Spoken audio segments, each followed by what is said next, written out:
Welcome back to another episode of Daily Finance News. I'm your host, and today, we have some important banking news to discuss that will significantly impact some of the biggest players in the U.S. financial market. Recently, the Federal Deposit Insurance Corporation, or FDIC as we commonly know it, announced a new development that will surely shake up the banking sector.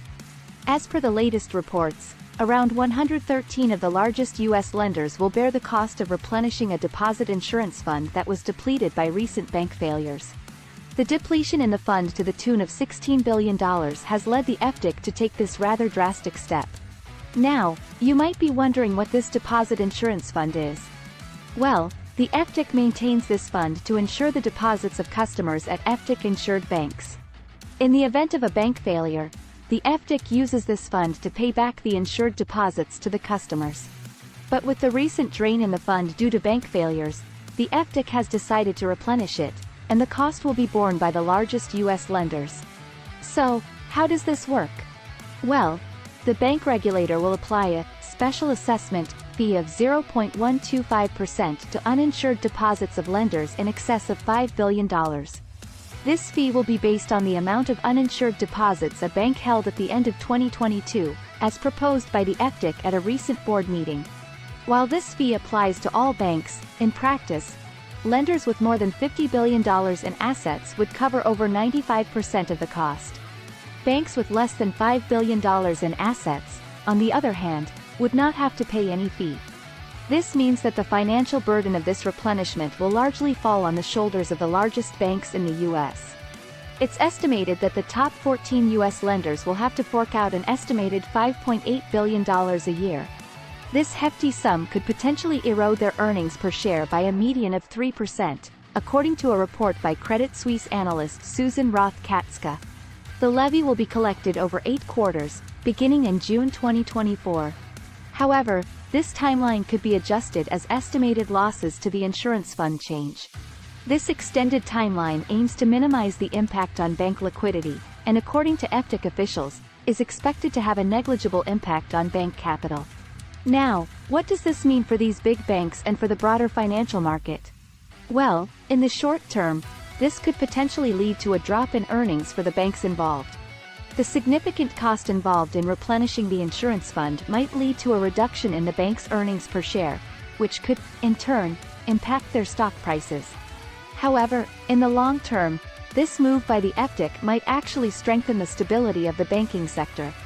By ensuring that the deposit insurance fund is adequately replenished, the FDIC is enhancing the safety net for bank customers. This could potentially boost customer confidence in the banking system, which could ultimately be beneficial for the banks themselves. However, it's also important to remember that these are just projections at this point.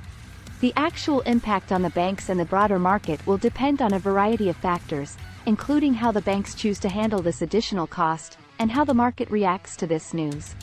We'll be closely monitoring the situation and will keep you updated with any new developments.